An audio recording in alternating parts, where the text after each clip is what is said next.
9장 38절부터 50절까지 교독하시겠습니다. 조금 길긴 한데 교독하시겠습니다. 제가 먼저 읽겠습니다. 마가복음 9장 38절부터 50절까지 교독하시겠습니다. 요한이 그분께 응답하여 이르되 선생님이여 어떤 사람이 선생님의 이름으로 마귀들을 내쫓는 것을 우리가 보았는데 그가 우리를 따르지 아니하나이다. 그가 우리를 따르지 아니하므로 우리가 그를 막았나이다 하거늘.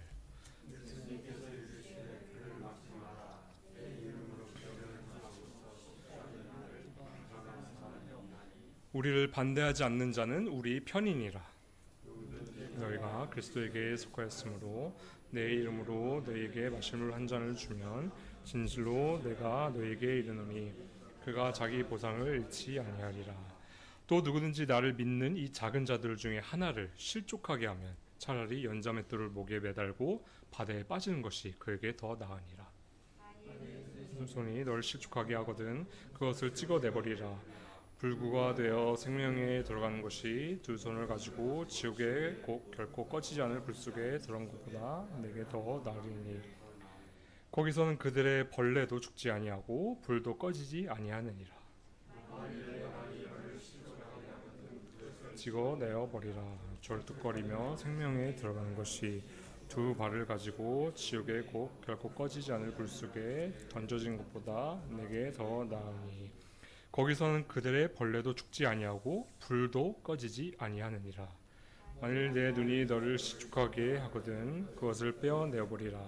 하늘로 하나님의 왕국에 들어가는 것이 두 눈을 가지고 지옥 불 속에 던져지는 것보다 내게 더 나으니 48절 거기서는 그들의 벌레도 죽지 아니하고 불도 꺼지지 아니하느니라.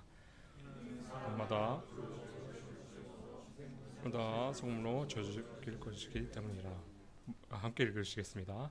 소금은 좋은 것이로되 만일 소금이 제 짠맛을 잃으면 너희가 무엇으로 그것의 맛을 내리오. 너희 속에 소금을 두고 서로 화목하라 하시니라. 아멘. 함께 기도하시겠습니다. 사랑하는 하나님 아버지, 오늘 이제 말씀을 듣는 시간입니다. 주님, 정말 이 말씀이 정말 하나님의 그 말씀이 저희 삶 가운데서 역사하시고 또 저희가 이제 이 말씀을 통해서 더 성화가 되고 더 자라나고 정말 이 끝날에 저희의 이 양식을 더 잘 섭취함으로써 더 깨어 있고 이 말씀대로 이 말씀의 힘으로 살아가는 저희가 되게 도와주옵소서. 이 시간 주님께 택합니다. 이 종의 입술을 주관하여 주시고 또 듣는 저희의 마음을 열어주시옵소서. 더 간절하게 정말 사슴이 시냇물을 찾듯이 더 하나님의 말씀에 더 갈망을 가지고 이제 더 추구하고 더 이제 원하게 도와주옵소서. 이 시간 주님께 부탁합니다. 예수 그리스도인 받들어 기도드립니다. 아멘. 앉으시겠습니다. 네, 이제 오늘 말씀을 보기 앞서서 요즘에 좀 전 세계적으로 좀 시끄럽죠. 이란도 이스라엘과 미국과 이제 전쟁을 하고 또 러시아와 우크라이나는 계속 전쟁을 하고 있고요.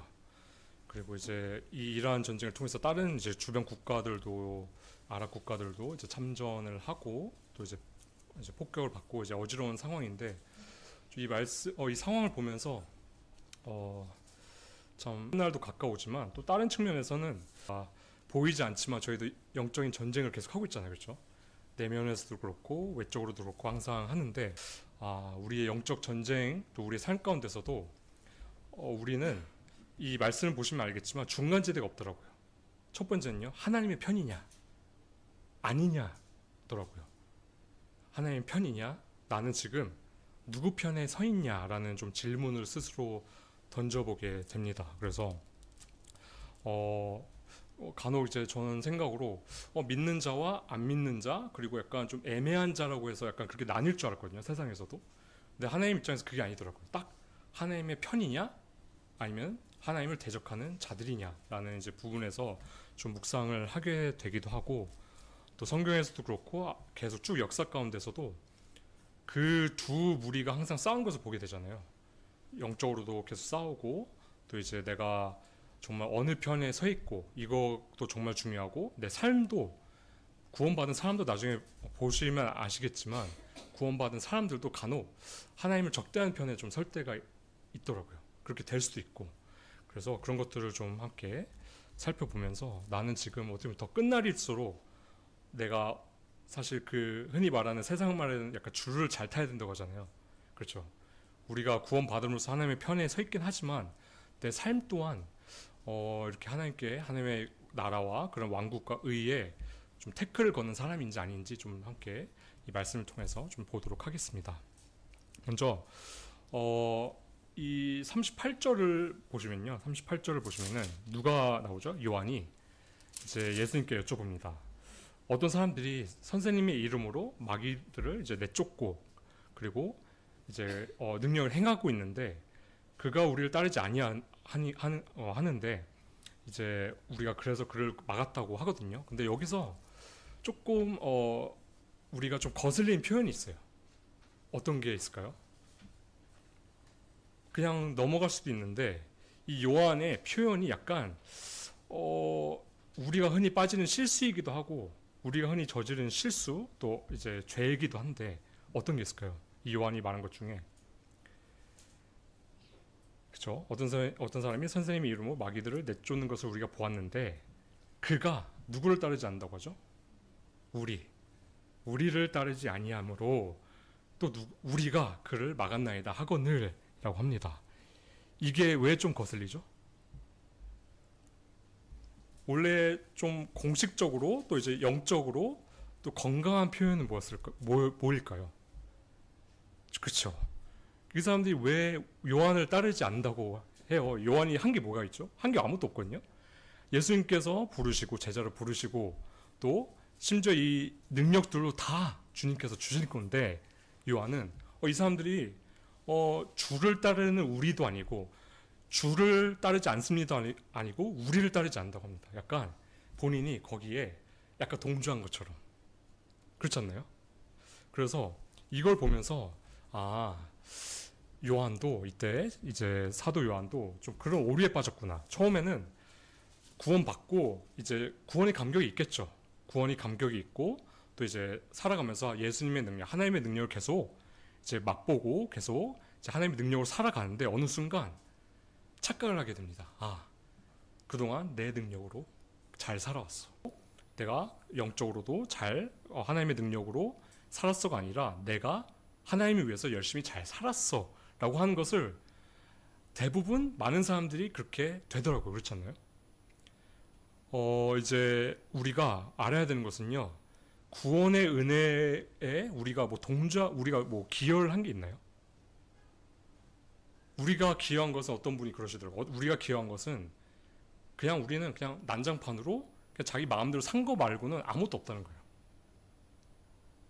그 복음 그리고 그 은혜의 복음을 우리가 이제 받아들일 수 있었던 것은 하나님의 은혜로 우리가 그 마음이 낮아지고 겸손해지고 그 복음을 그냥 그 선물을 그냥 받은 것뿐인데 이제 많은 경우 우리가 그것을 어쩜 개구리가 이제 올챙이 시절을 이제 모르는 것처럼 구원받고 나서 그리고 우리 구원받고 나서의 삶도 우리가 착각하는 게 우리가 사는 거라고 생각을 하는데 사실 성경적으로 보면 뭐죠? 성경적으로 보면은 물론 이게 양쪽 측면이 있더라고요. 이제 너의 구원을 이제 이루어 가라. 그러니까 이루어 간다는 표현이 이제 개혁적인 표현인데 그게 아니라 드러내라라는 표현이잖아요, 그렇죠? 그런 부분도 있지만 사실 그 구원에 대해서 우리가 성화되는 부분도 항상 하나님께 의지해라라는 말씀을 계속 하시거든요. 그래서 우리의 모든 삶은 사실 우리도 있지만 마치 그런 것 같아요. 이 성경 말씀은 이 마가복음 누가 썼죠? 마가복음 누가 썼죠? 마가가 썼나요? 하나님이 쓰셨나요? 헷갈리죠? 누가 쓰셨나요? 하나님께서 마가를 통해서 쓰신 거잖아요. 그러니까 우리의 구원의 삶도 성화의 삶도 하나님께서 도와주시고 우리가 거기에 참여를 해서 또 의지를 해서 이제 변화가 되는 것이 있는데 우리가 이제 이 요한처럼 간혹 이제 하나님의 이제 편에 서 있다고 하면서 간혹 하나님께 영광을 돌리지 않고 그동안 내가 열심히 잘 살았어라고 또 이 영적인 또 신앙생활, 믿음 생활도 내 힘으로 살았어라고 우리 스스로에게 좀 영광을 돌릴 때가 있는 것 같아요. 그렇지 않나요? 근데 이거에 대해서 하나님께서 생각보다 엄청 좀 심각하게 생각을 하시는 것 같아요.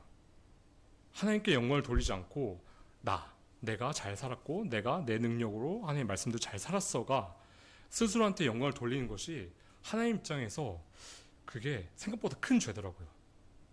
그렇죠? 이 비슷한 내용이 있거든요. 구약에 어떤 분이 약간 이랬을까요? 혹시 생각나시는 분 계신가요? 엄청 유명하신 분이에요. 민수기 20장 10절에 함께 보시겠습니다. 이제 모세에 대한 내용인데 우리가 이 내용 잘 알잖아요. 이제 물을 이제 그냥 말씀만 하라고 했는데 이제 그 지팡이 2번 쳐서 그렇게 그렇죠. 그래서 이제 그때부터 이제 요단강을 건너지 못하는 큰 징계를 받았잖아요. 그렇죠. 그래서 이거 함께 읽어보겠습니다. 시작. 모세와 아론이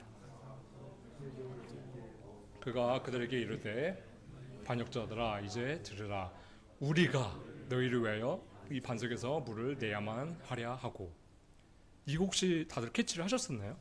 다들 그냥 하나님께서 말씀하신 것을 지키지 않았다도 중요하긴 하지만 이 모세의 표현이 조금 거슬리지 않나요? 모세가 한 게 뭐가 있죠? 그냥 강건하면 80일 때 죽기 일보 직전에 그냥 부르심을 받았거든요. 모든 게 다 하나님의 은혜였어요. 모든 게 다 하나님의 기적이었고 은혜였는데 모세는 나중에 계속 그걸 경험하다 보니까 뭐라고 하죠? 하나님께서 그렇게까지 하셔야 되냐가 아니라 뭐라고 하죠? 우리가 나와 하나님을 동일시해요.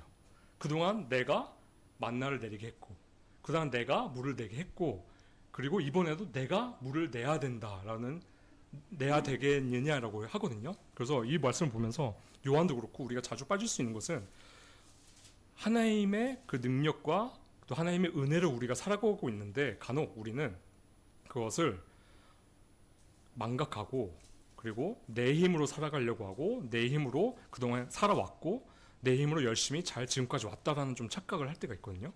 근데 성경을 보시면요. 지금까지 우리의 모든 삶은 누구의 손길이 미치지 않은 곳이 없죠.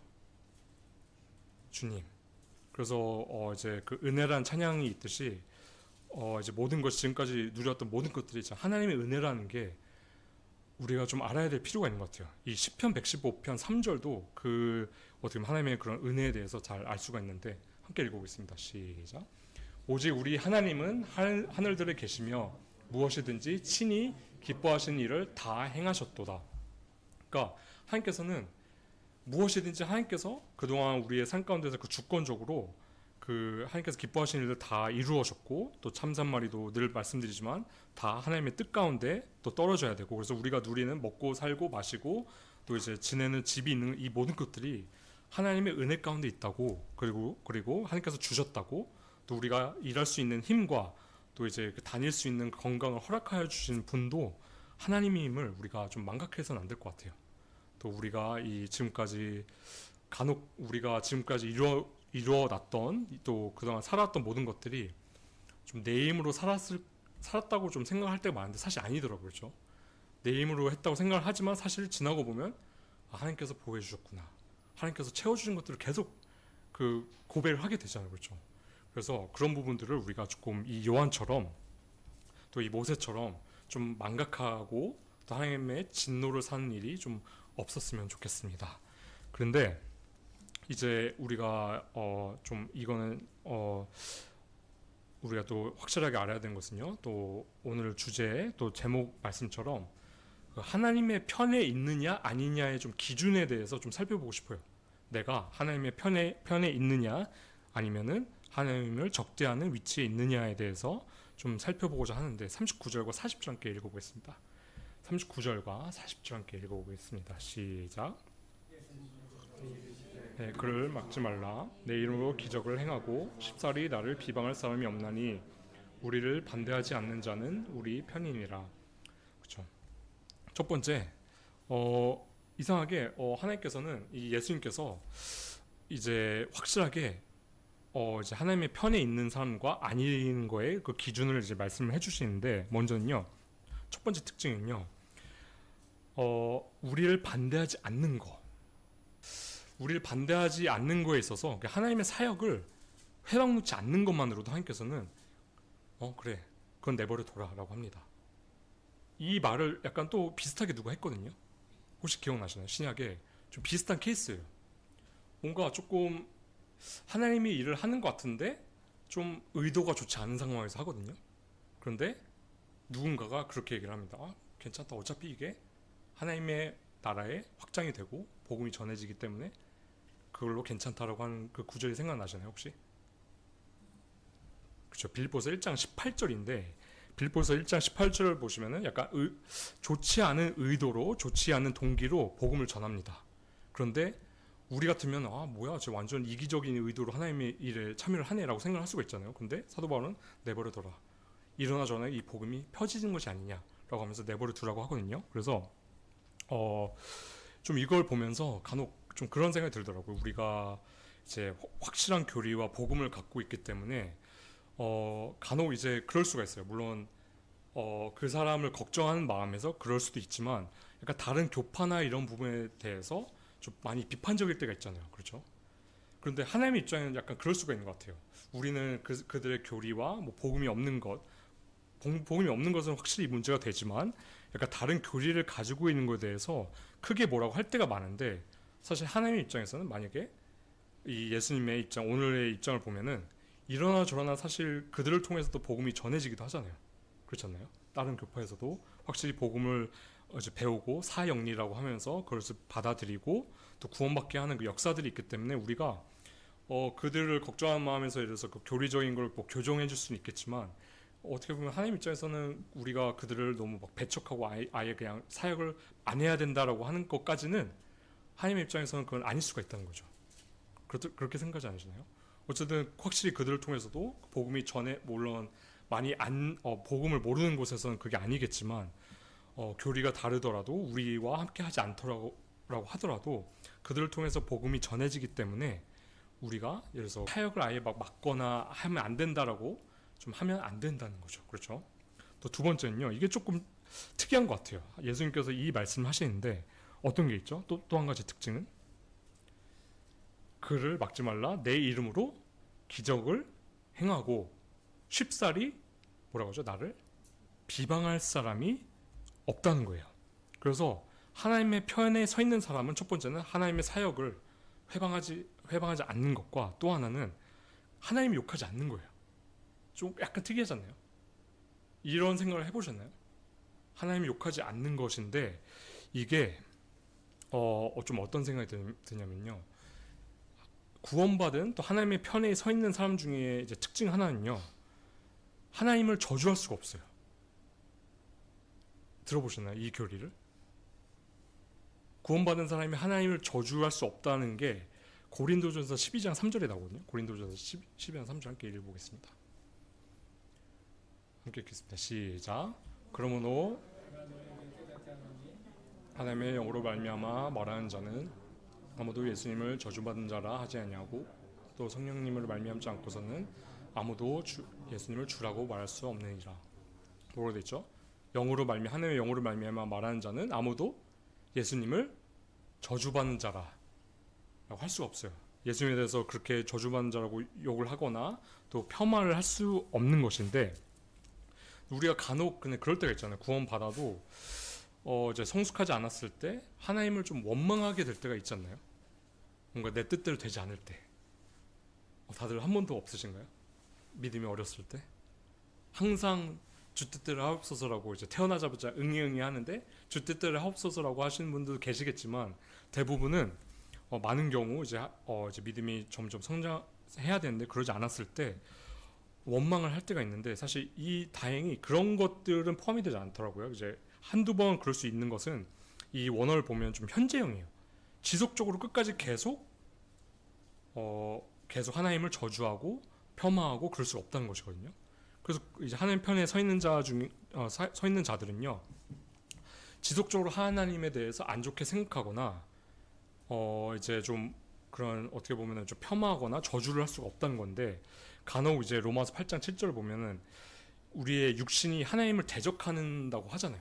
그렇죠. 그래서 우리가 육신 가운데 있기 때문에 간혹 이제 그런 게 튀어나올 수가 있지만 궁극적으로는요. 앞으로는 쭉 이제 살다 보면은 그게 지속이 되지 않는다는 거예요. 근데 이게 왜 하나님의 편에 있는 그 기준이 되냐면요. 우리가 이제 살다 보면요. 하나님을 욕하는 사람들 좀 많이 보지 않나요? 하나님을 저주하는 사람도 많이 보고 근데 그런 사람들의 특징이 뭐냐면요. 복음을 이제 다른 사람들 전하거나 이제 그러려고 할 때도 막더라고요. 막아요. 이제 그 사람에 다가가서 예수님이 한계를 드러내려고 할 때 오히려 아니야. 예수님은 안 계시고 이 사람은 그냥 그 본인이 갖고 있는 그냥 하나의 신학적인 생각이고 이거는 머리가 안 좋은 사람들만 의지하는 거야라고도 하더라고요. 그러니까 지식인이 아닌 사람들만 믿는 거라고 이제 초대교부터 그렇게 얘기를 하더라고요.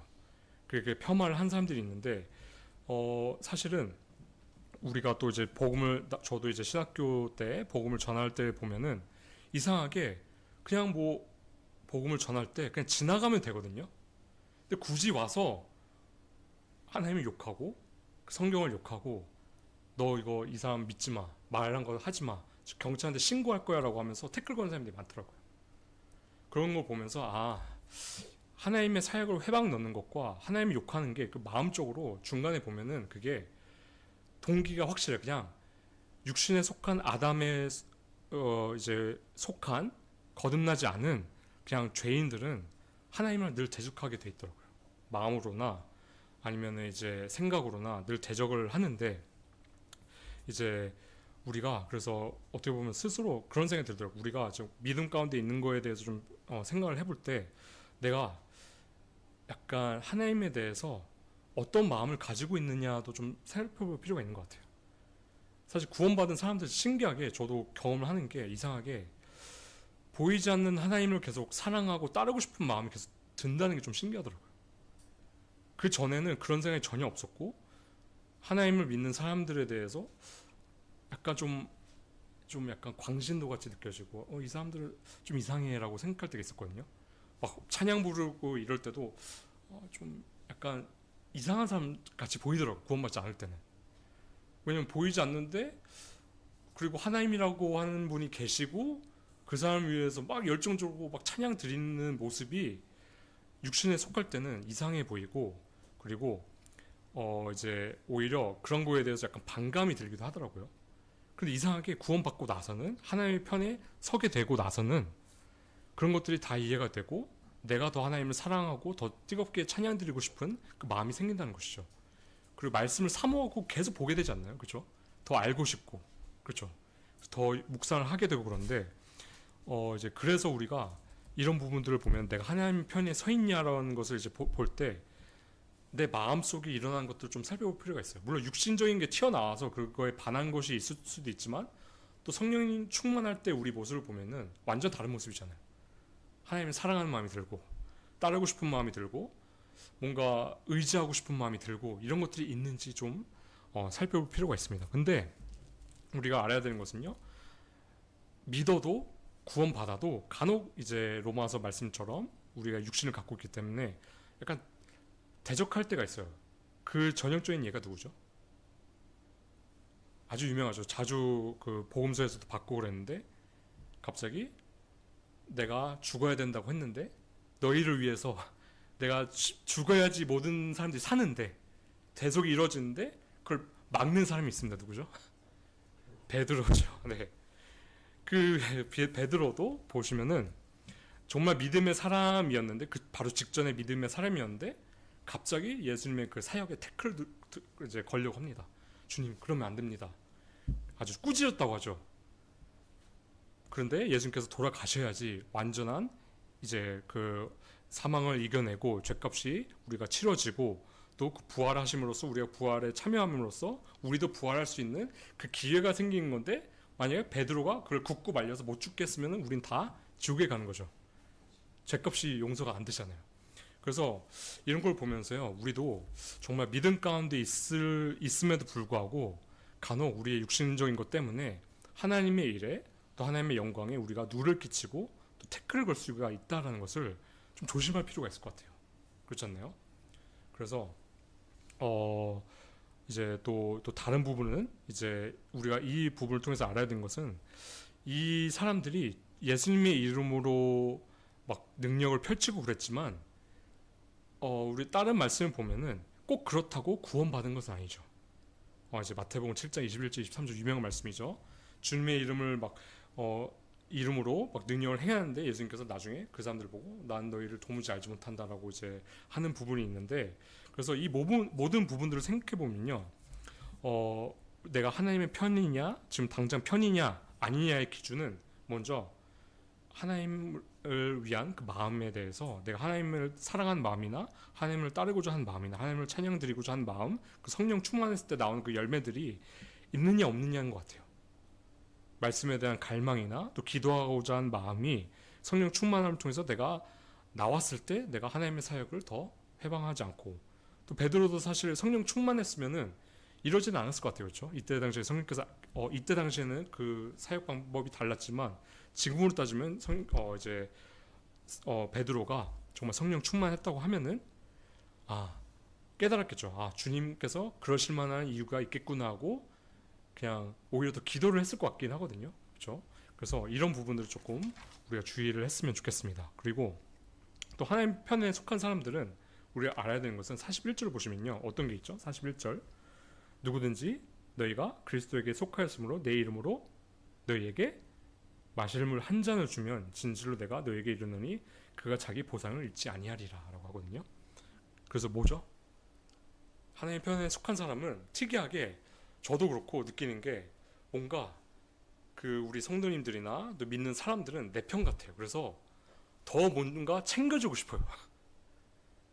이게 신기해요.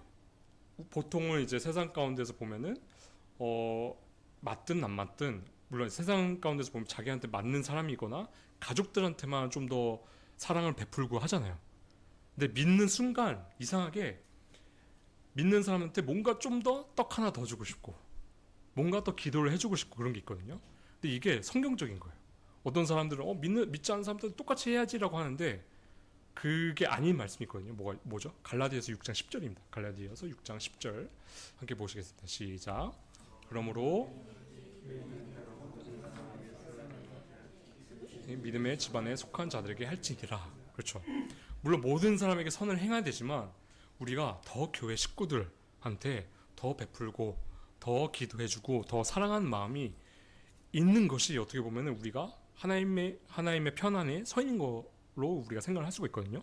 그래서 이게 진짜 저도 항상 이제 노력을 하는 것이기도 하고 인용하는 말씀이기도 한데, 어떤 형제 자매가 힘들었을 때 더 이제 이제 각자의 교제권이 달라서 그게 안 될 수도 있지만 각자의 교제권이 있는 남성교회, 여성교회 아니면 청년회 분들한테 어려운 사람이 있을 때 뭔가 좀 더 이제 더 섬기고 더 도와주고 이런 것이 하나님께서 진짜 기뻐하시는구나. 그 41절을 보시면은 하반절을 보시면 그가 자기 보상을 잃지 아니하리라, 영원한 상급에 대해서 얘기를 하시거든요. 그래서 교회에 보면 이제 많은 분들이 이렇게 교회를 계속 섬기고 하는데 그거 자체가 내가 하나님 앞에 갔을 때 상급을 정말 많이 쌓을 수 있는 기회구나 라는 생각을 하게 되는 것 같아요. 그래서 그 위 마가복음 그 전의 말씀처럼 내가 더 형제들을 섬기는 거에 있어서 그 누구든지 높고자 하거든 더 섬기는 종이 되라고 하잖아요. 그게 하나님께서 가장 많은 상급을 줄 수 있는 방법인 것 같아요. 그렇죠. 그래서 우리가 교회에서 더 섬기고 더 어려운 분들, 또 교회 식구들한테 더 베풀고 그러면은 오히려 천국에서 정말 크고 싶으신 분들은 더 낮은 마음으로 섬기면은 천국에서는 많은 이제 부자가 돼 있을 것 같아요. 그렇죠. 그래서 그거를 이제 염두에 두시고, 근데 그 보상을 바로 다음 말씀 보시면요, 그 보상을 완전히 많이 잃을 수 있는 방법도 있어요.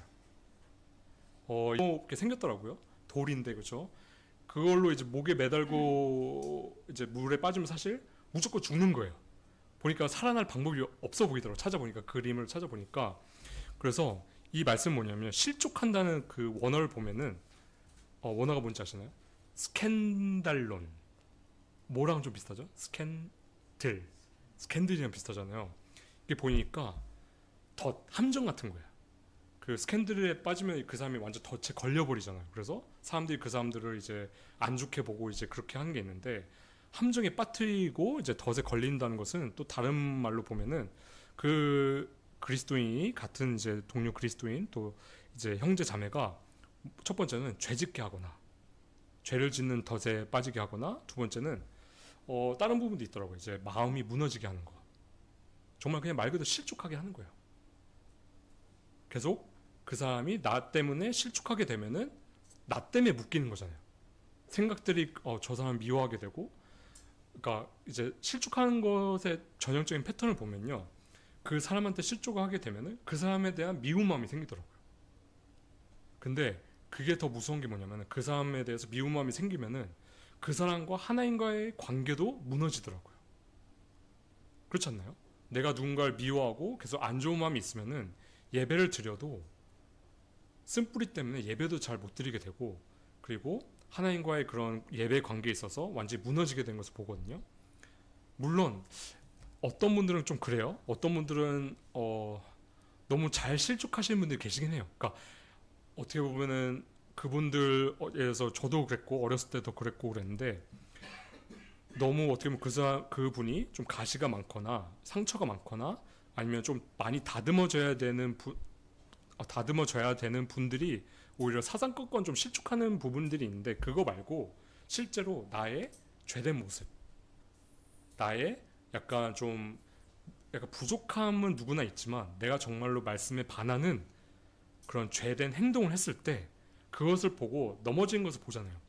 교회에서도 보고 또 이제 뭐 직장 생활 가운데서도 그리스도인이라고 하면서 하는 것들을 봤을 때 내가 넘어지는 경우가 있잖아요. 죄된 모습으로 인해서. 그렇죠.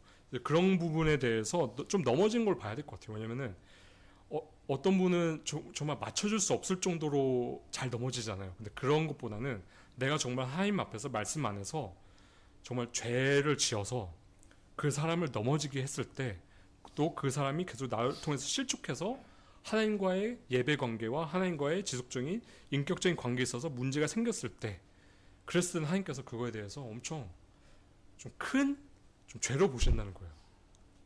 그래서 42절도 보시고 이제 쭉 나오는 거 보시면은 차라리 그 연자맥들을 목에 매달고 바닥에 빠지는 게 낫고, 그리고 네 손이 너를 실족하게 하면 이거는 좀 다른 부분이긴 한데, 이 43절부터 또 보시면 45절 또 보시면은 좀 이상하지 않나요? 만일 네 손이 너를 실족하게 하거든 그것을 찍어내 버리라. 불구가 되어 생명에 들어가는 것이 두 손을 가지고 지옥에 곧 결코 꺼지지 않을 불 속에 들어간 것보다 내게 더 나으리라. 거기서는 그들의 벌레도 죽지 아니하고 불도 꺼지지 아니하니라. 또 45절, 만일 네 발이 널 실족하게 하거든 그것을 찍어내 버리라. 절뚝거리며 생명에 들어가는 것이 두 발을 가지고 지옥에 곧 결코 꺼지지 않을 불 속에 던져진 것보다 내게 더 나으리라. 거기서는 그들의 벌레도 죽지 않고 불도 꺼지지 아니하고, 만일 내 눈이 널 실족하게 하거든 그것을 빼버리라. 손발 눈을 다 빼버리라고 합니다. 그것이 널 실족하게 하거든. 근데 우리가 그러잖아요. 우리가 육신 그런 행위로 천국에 가는 건 아니잖아요. 그렇죠? 어떤 행위로 사실 행위 때문에 죄가 있어서 지옥에 가는 건 맞지만, 그것을 이제 회개하면 이제 회개하고 예수님을 믿어야지 우리가 천국에 가는 거, 십자가에 죽으신과 부활하심을, 또 예수님이 우리의 구주이심을 영접해서 천국에 가는 건 맞는데, 여기 이 표현을 보시면요, 잘라서 차라리 천국에 들어간 표현으로 이제 쓰시잖아요. 근데 이거는 사실 좀 과정법이 있죠. 우리가 어떤 행동으로 천국 지옥에 가기도 하지만 사실 궁극적으로는 예수님을 통해서 우리가 가는데, 여기서는 예수님께서 그 죄에 대한 위험성에 대해서 좀 강하게 말씀을 하시는 거예요. 내가 죄 짓는 거에 대해서 내가 진짜 민감하고, 또 그 죄를 통해서 다른 사람, 그 주위에 있는 형제 자매, 이 어린 자들, 예수님 믿는 사람들이 실족하게 됐을 때 그게 여파가 너무 크고 교회가 분열되고 깨지는 것을 너무 많이 보기 때문에, 또 그 실족해서 떠난 것을 너무 많이 보잖아요. 그렇죠? 교회를 떠나서 그 사람은 계속 다른 교회에 더해지지 않고 계속 힘든 것을 보는데, 이 죄에 대한 위험성에 대해서 강조하고자 하나님께서 이제 말씀을 하시는데, 그래서 우리도 좀 더 이제 우리의 그런 어떻게 보면 믿음 생활 가운데서 내 죄에 대해서 좀 더 민감할 필요가 있는 것 같아요. 저도 그렇고 이제 많은 사람들이 이제 대부분의 사람들이 그러겠지만, 마태복음도 이 말씀에 대해서 뭐라고 말씀을 하냐면은, 이 똑같은 말씀에 대해서 실족한 일이 없을 수는 없다고 하거든요. 그게 너무 안타까운데, 없을 수 없지만 그거에 근거가 되는 그 사람은 화가 있을지어다까지 말씀을 합니다. 그래서 내 삶을 좀 더 이제 죄에 대해서 거룩하게 하고 또 하나님과 가깝게 지내면 사실 그렇게 되는 것 같아요. 내 삶을 통해서 누가 시험을 받을 때가 있을 수가 있잖아요. 나도 모르게 내 죄된 모습을 통해서. 그래서 그런 것이 없도록 이제 마지막 결론을 내자면 50절 말씀처럼 우리가 좀 살면 좋을 것 같아요. 50절 말씀 함께 보시겠습니다. 시작. 소금은 좋은 것이로되 만일 소금이 제 짠맛을 잃으면 너희가 무엇으로 그것의 맛을 내리오. 너희 속에 소금을 두고 서로 화목하라 하시니라. 소금에 대한 표현이 계속 나오죠. 빛과 소금이 너희는 빛과 소금이니 이제 그걸로서 이제 살아야 되고, 네가 말하는 것이 이제 소금이 치듯이 짠맛을 내고 이제 덕이 되게 하라라는 말씀처럼 이제 그런 것도 있고, 항상 우리가 빛과 소금으로서 만약에 우리가 계속 죄 가운데 있고 또 하나님과의 늘 떨어져 살고 있고 그러면은 하나님 입장에서는 우리가 짠맛을 잃은 소금이기 때문에 구원은 이제 뭐 취소하진 않으시겠지만 우리의 삶이 사실 하나님께서 쓰시지 않기 때문에 상급이 없는 삶이 될 것 같아요. 그래서 늘 우리가 빛과 소금으로서 이제 오늘 말씀처럼 계속 이제 늘 성령 충만하게 하나님을 마음 중심에 두고 늘 하나님의 그 사역 회방 놓지 않고, 그렇죠, 또 주위의 성도들을 더 섬기고 도와주고 그럼 상급을 받잖아요. 더 넘어지지 않게 좀 그렇게 하는 우리 교회